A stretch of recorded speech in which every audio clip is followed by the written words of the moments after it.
एक समय की बात है। एक महान तपस्वी अपने आश्रम में रहते थे। एक बार महात्मा के शिष्य संकेत ने उनसे पूछा, गुरुदेव, जीवन में सच्चे धर्म का क्या मतलब होता है? और कर भला तो हो भला, इसका क्या तात्पर्य है? तब महात्मा कहते हैं, मतलब यही है कि तुम जो करो उससे दूसरों का हित होना चाहिए। और महात्मा ने कहा कि चलो, इसका मतलब मैं तुम्हें एक कहानी के माध्यम से समझाता हूं। किसी राज्य में एक नव विवाहिता शादीशुदा पति पत्नी रहते थे। वह दोनों एक छोटे से घर में रहते थे। राजेश बहुत ही गरीब था। वह किसी तरह से मेहनत करके अपने घर का पालन पोषण करता था। जिनका का काम मिट्टी के खिलौने बनाकर बेचना उनका काम था। राजेश को खिलौने बेचकर दिन भर काम करने के बाद 100-150 रुपये मिल जाते थे। उसमें से वह रोजाना घर के लिए कुछ खाना लेता था और बचे रुपये अपनी पत्नी को दे देता था। हर बार की तरह राजेश ने खिलौने बनाए और अपनी पत्नी लता को दिखाने लगा और कहने लगा कि आज के मेले में तो सारे खिलौने बिक जाएंगे। तब लता कहती है, हाँ, खिलौने बने तो अच्छे हैं, लेकिन बहुत कम खिलौने हैं। ये तो मेले में जाते ही बिक जाएंगे। आप पूरे दिन क्या करोगे? तब राजेश ने कहा, तुम सही कह रही हो। इतने खिलौने से क्या होगा हमें, और मिट्टी की मूर्तियां बनानी चाहिए, लेकिन मिट्टी खत्म हो गई है और अभी मिट्टी लाने के लिए साहूकार के खेत से मिट्टी लानी होगी। मैं मिट्टी लेकर आता हूं, तब तक तुम इनका ध्यान रखो। तब लता कहती है, साहूकार के पास क्यों? यही पास से ले आओ। राजेश कहता है, साहूकार के खेत की मिट्टी से खिलौने चिकने और काफी अच्छे बनते हैं। उनके खेत की मिट्टी काली है। तब लता ने कहा, ठीक है, जाकर जल्दी आना। उसके साथ काम करने मत बैठ जाना और साहूकार को पहले ही पूछ लेना, वरना वह बाद में पैसे मांगने लगे। इतना सुनकर राजेश वहां से निकलने लगा। राजेश काफी भोला था, जिसका फायदा गांव वाले उठाते और उसे अपना काम करवा लेते। राजेश साहूकार के घर पहुंच गया। तब राजेश ने देखा कि साहूकार तो घर पे नहीं है, लेकिन मुनीम जी है। चलो उनसे ही पूछ लेता हूं। मुनीम जी राजेश से पूछता है, अरे यहां कैसे आना हुआ? राजेश ने मुस्कुराते हुए कहा, मुनीम जी, मैंने सुना है आपके तालाब वाले खेत की मिट्टी काफी अच्छी है, तो अगर आप इजाजत दे तो मैं ले लूं, क्योंकि आपकी मिट्टी से मेरे खिलौने काफी अच्छे बनते हैं। तब मुनीम मन ही मन सोचता है, अरे साहूकार ने वैसे भी मुझे उस खेत के कुएं को खोदने के लिए कहा है, तो क्यों ना मैं इस बेवकूफ से करवा लूं। वैसे भी सारे गांव का बोझा उठाते हुए घूमता है, क्यों ना मैं भी बहती गंगा में हाथ धो लूं। मुनीम ने कहा, अरे राजेश बेटा, इसमें क्या पूछना, तुम तो जाकर कभी भी ले सकते हो, और वैसे भी साहूकार तुम्हें काफी अच्छा समझते हैं। और हाँ, तुम पूछने आए ही हो तो मैं तुम्हें एक राय देना चाहता हूं। तुम्हें खिलौने बनाने के लिए नरम और चिकनी मिट्टी चाहिए होगी ना? तो तुम एक काम करो, साहूकार जी के खेत में एक सूखा हुआ कुआं है, तो तुम उसी कुएं से 20-25 टोकरी मिट्टी निकाल लोगे तो तुम्हें वहां पर सूखी गीली मिट्टी मिल जाएगी। तब राजेश ने कहा, मुनीम जी, आज तो मुझे मेले में जाना है। आज मैं कुछ मिट्टी निकाल लूंगा और कल जाकर सारे सप्ताह की मिट्टी ले जाऊंगा। मुनीम ने कहा, जैसी तुम्हारी मर्जी। और राजेश के वहां से जाते ही मुनीम सोचने लगता है, मामूली सी मिट्टी देकर उससे कुआं खुदवा लिया। इससे साहूकार भी खुश हो जाएंगे और मेरी प्रशंसा भी करेंगे। राजेश साहूकार के खेत में एक दिन के लिए मिट्टी लेकर अपने घर चला गया और घर पर राजेश और उसकी पत्नी दोनों ने खिलौने अच्छी तरह से बना दिया। फिर खिलौने सूखने के बाद राजेश खिलौने को मेले में बेचकर घर चला आया, जिससे उसकी अच्छी कमाई हो गई, जिससे वह बहुत खुश हो गया और लता को मुनीम की सारी बातें बताने लग गया कि मुनीम जी ने कितने अच्छे तरीके से उसे समझाया और उन्होंने इतनी मिट्टी के कुछ भी मूल्य नहीं लिया और ढेर सारी मिट्टी ले जाने के लिए बोला है, और वह भी बिना किसी पैसों के कल ही जाकर मिट्टी ले आऊंगा। ऐसे ही राजेश कुछ दिन वहां से मिट्टी लाता और उससे खिलौने बना के मेले में बेच कर आता। फिर एक दिन रोज की तरह वह सुबह होते ही राजेश कुएं की तरफ निकलता है और जाकर खुदाई करने लगता है। वह कुएं के अंदर से लगभग 10-15 हाथ खोदता है। जैसे ही अगला गड्ढा करने को जाता है तो उसे किसी चीज की टकराने की आवाज आई। जब उसने अपने हाथों से मिट्टी हटाई तो उसे एक पुराना तांबे का घड़ा दिखाई दिया। राजेश ने उस घड़े को खोलकर देखा तो उसमें काफी पुरानी सोने की मुद्राएं और सिक्के थे। राजेश एकदम से कांपने लगा। उसे कुछ भी समझ में नहीं आ रहा था। फिर भी उसने सोचा, इसे घर लेकर जाता हूं, बाद में सोचूंगा। राजेश पहले ही इतने सोने के सिक्के देखकर घबरा गया था, लेकिन वह जैसे तैसे उस घड़े को लेकर अपने घर आ जाता है। तब उसकी पत्नी उससे पूछती है, अरे आप सूर्योदय पर घर से निकले थे और अब सूर्यास्त का समय हो चुका है। आप मिट्टी लाने गए थे या कुआं खोदने गए थे क्या? मिट्टी लेकर आने में इतना समय लगता है और इतने समय से आपने सिर्फ एक हांडी मिट्टी ले आए हो। तब राजेश ने उसे धीरे बोलने को कहा और घर के अंदर गया और सोने की मुद्राएं दिखाई। तब लता ने उसे पूछा, क्या आपने कुछ गलत काम तो नहीं किया ना? तब राजेश ने हंसते मुस्कुराते हुए कहा, अरे मेरी बात तो सुनो, जैसे तुम सोच रही हो वैसा कुछ भी नहीं है।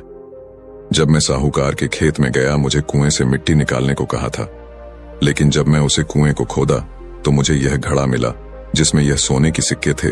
तब लता पूछती है, अच्छा हुआ आप इसे घर लेकर आए और आपने किसी से इसके बारे में कहा तो नहीं? इतने में तो हम अमीर हो जाएंगे, हमारी स्थिति सुधर जाएंगी और फिर आपको खिलौने बेचने नहीं जाना पड़ेगा।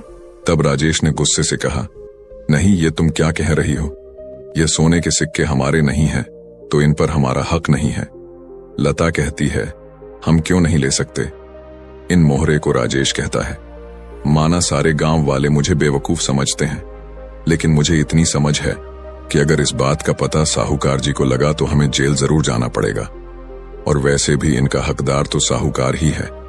मैं कल ही जाकर साहूकार को यह सारा धन देकर सब बता दूंगा और सिक्के उन्हें दे दूंगा। लता ने कहा, ठीक है, आप जाकर स्नान कर लेना, मैं तब तक इन्हें छुपा कर रखती हूँ। लता मन ही मन सोचती है, यह आदमी तो इतना ईमानदार है, अगर मैं इसके सामने एक भी सिक्का लूं तो चिल्ला पड़े। क्यों ना मैं ही कुछ सिक्के निकाल के रख लूं और वह कुछ सिक्के निकाल कर रख लेती है। राजेश वह घड़ा लेकर कुछ ही देर बाद साहूकार के घर निकल जाता है। तब साहूकार तो घर पर नहीं थे, लेकिन मुनीम उसके घर पर ही था। तब वह राजेश के हाथ में घड़ा देखकर उसे पूछता है, अरे बेटा, क्या हुआ, मिट्टी चाहिए क्या?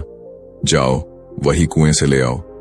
तब राजेश कहता है, नहीं मुनीम जी, मैंने मिट्टी कल ही ले ली और मुझे कल मिट्टी खोदते समय यह घड़ा मिला है जिसमें मुझे यह सोने के सिक्के मिले हैं। तब मुनीम हैरान हो गया और सारा वाक्य सुनने लगा। उसे तो विश्वास ही नहीं हो रहा था। तब राजेश कहता है, मुझे यह घड़ा साहूकार जी को देना है, मगर वह तो घर पर नहीं है। लेकिन अच्छा हुआ मुनीम जी, मुझे आप ही मिल गए। आप यह घड़ा ले लो और साहूकार जी को दे देना। मुनीम कहता है, हाँ बिल्कुल, मैं यह साहूकार जी को दे दूंगा, ये तो मेरा फर्ज है। और हाँ, इसके बारे में तुम किसी भी गांव वाले से मत कहना और किधर भी इसका जिक्र मत करना। तुम तो बड़े ईमानदार हो। अब तुम जाओ, मैं यह घड़ा सेठ जी को जरूर दे दूंगा। सोने के सिक्के से भरा घड़ा देकर राजेश वहां से निकल जाता है। तभी मुनीम सोचता है, मेरी अक्ल क्या घास चरने गई है जो मैं यह सब कुछ साहूकार को दे दूंगा। अगर मैं यह सब साहूकार को दे दूंगा तो मेरे पास क्या ही बचेगा। इतने दिन काम करके भी मुनीम ही बना रहा हूँ। अब मैं भी इसे अपने पास से रख लूंगा और साहूकार के जैसा सब कुछ खरीद लूंगा। घर, खेत, गाड़ी, बंगला सब खरीद लूंगा और गांव का सेठ बन जाऊंगा। और किसी को कुछ पता चलने से पहले ही उस बेवकूफ राजेश को फंसा दूंगा। वैसे भी उसकी बात का कोई यकीन नहीं करता। उसे फंसाकर मैं इससे मुक्त हो जाऊंगा। वाह, क्या दिमाग पाया है मैंने। अगले दिन उधर भोला राजेश अपनी रोज की तरह खिलौने बेचने जा रहा था और जाते वक्त अपनी पत्नी लता से कहा, लगता है आज रात को देर हो सकती है। जब तक सारे खिलौने नहीं बिकते मैं नहीं आ पाऊंगा।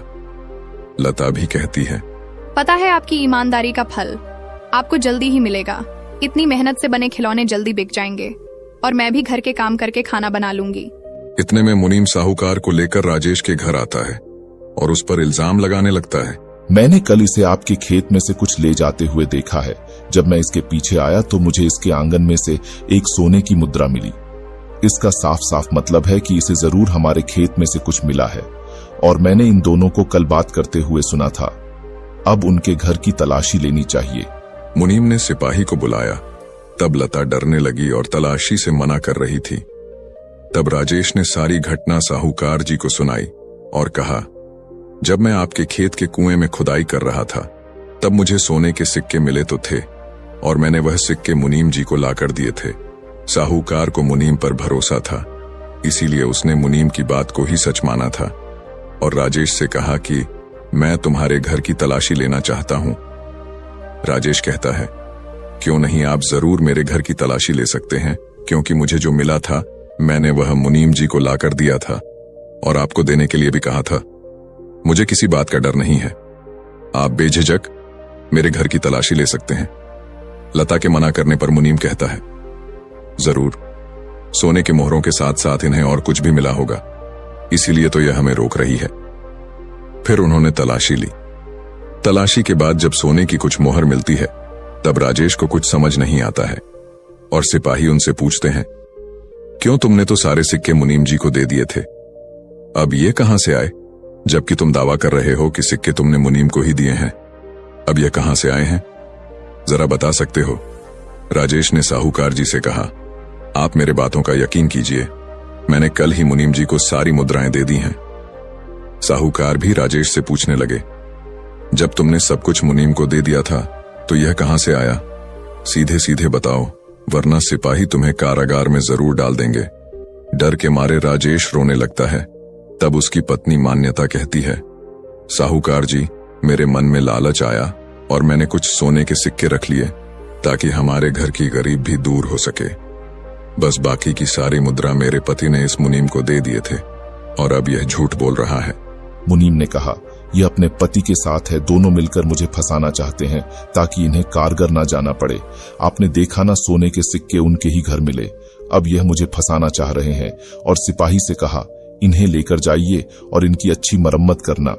लेकिन साहूकार अभी भी शांत ही थे। कुछ दिन होने के बाद वह एक दिन अचानक मुनीम के घर जाते हैं। तब साहूकार ने देखा कि मुनीम तो सिक्के गिन रहा था। तब मुनीम साहूकार को देखकर हैरान हो गया। तब तक साहूकार जी को सब कुछ समझ आ गया। राजेश सच बोल रहा था और मुनीम से कहते हैं, मैंने तुम पर भरोसा करके गलती कर दी, तुम्हारी वजह से एक ईमानदार इंसान को सजा हुई। कुछ देर बाद सिपाही भी वहां आ जाते हैं और साहूकार ने तुरंत सिपाहियों को बुलाया और मुनीम को राजेश की जगह जेल में भेज दिया। साहूकार ने राजेश को बुलाया और उसके ईमानदारी की तारीफ करी और कहा, सारा गांव तुम्हें बेवकूफ समझता है, लेकिन तुम तो काफी समझदार और ईमानदार हो। और कहा, यह सोने की मुद्राओं में से आधा हिस्सा राजेश तुम रख लो। जब राजेश ने मना किया तब साहूकार कहते हैं, अरे यह तो तुम्हारा इनाम है और यह तुम्हें तुम्हारी ईमानदारी के फलों से मिल गया। और इतना ही नहीं, साहूकार ने उसे अपना मुनीम भी बना लिया। इसलिए कहते हैं, कर भला तो हो भला।